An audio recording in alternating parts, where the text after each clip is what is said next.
Assalamualaikum warahmatullahi wabarakatuh. Perkenalkan, nama saya Apriana Lestari dengan NIM 225231013 dari kelas PBS 2A. Di sini saya akan menjelaskan kembali tentang Perjanjian Giyanti dan terbelahnya Jawa.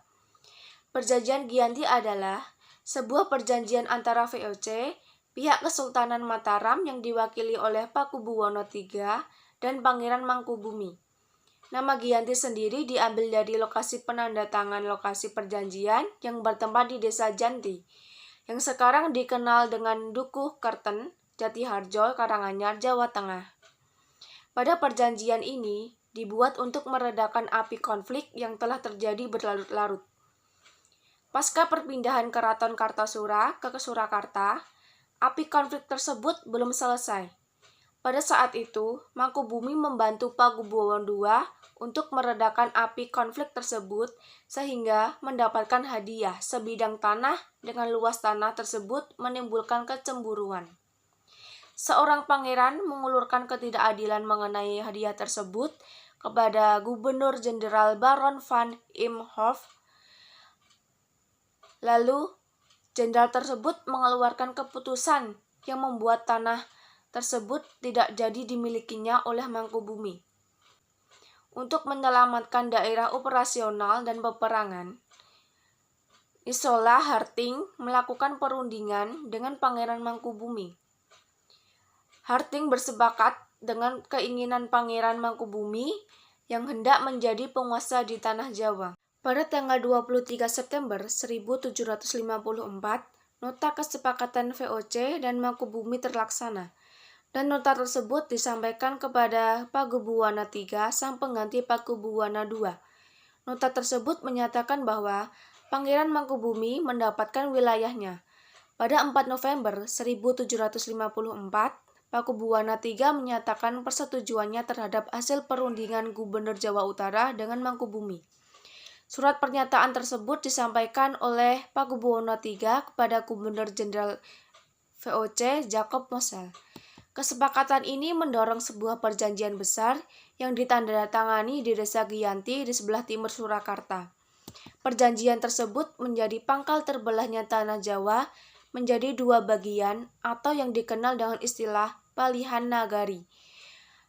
Hal ini menjadi awal mula naiknya tahta Mangkubumi di Yogyakarta sebagai Sri Sultan Hamengkubuwono I dengan gelar Senopati ing Ngaloga Sayyidin Panotogomo Khalifatullah pada 13 Februari 1755. 2 hari kemudian, pada tanggal 15 Februari 1755, terdapat pertemuan untuk meneruskan pembagian atribut keraton yaitu keris, bahasa, tari, dan juga belangkon, dan masyarakat tentang penampilan.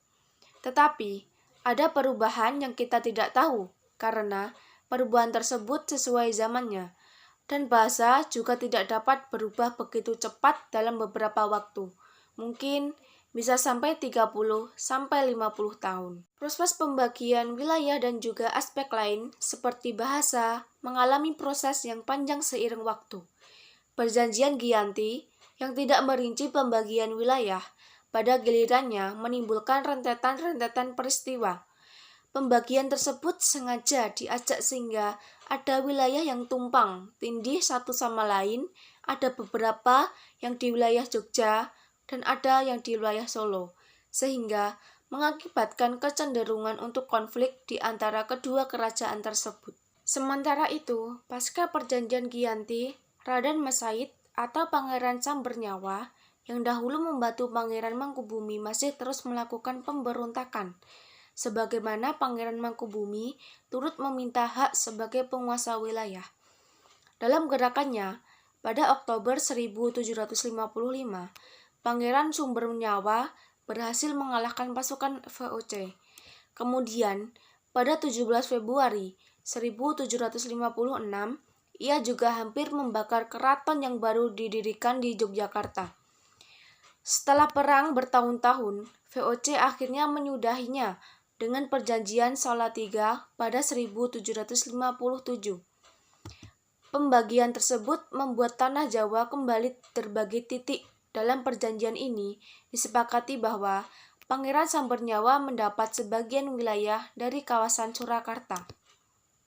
Pangeran Sambernyawa pun mendapatkan tahta dengan gelar Adipati Arya Mangkunagara Lelono Jayamiseso Senopati ing Alega Satriya Raga Mataram ing Nagari Surakarta Adiningrat. Keterbelahan Jawa tersebut belum berhenti pada 1813. Masa Gubernur Jenderal Thomas Stamford Raffles, Yogyakarta juga terbelah dengan lahirnya Pakualaman. Dengan demikian, tanah Jawa memiliki 4 wilayah pemerintahan, yaitu Pakualaman, Yogyakarta, Surakarta, Mangkunagara. Masing-masing tumbuh dengan perbedaan modal dan orientasi. Dengan demikian, tanah Jawa memiliki 4 wilayah pemerintahan, yaitu Pakualaman, Yogyakarta, Surakarta, dan Mangkunagara. Masing-masing tumbuh dengan perbedaan modal dan orientasi politik.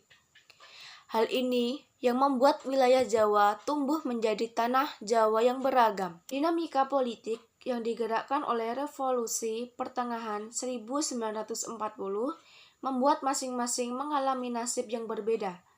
Hal ini membuat perbedaan status di masa Republik Indonesia tahun 1945, Surakarta dan Kadipaten Mangkunegaran menjadi situs cagar budaya. Sementara wilayah Yogyakarta yang di dalamnya juga terdapat Pakualaman menjadi daerah istimewa. Sekian dari saya. Wassalamualaikum warahmatullahi wabarakatuh.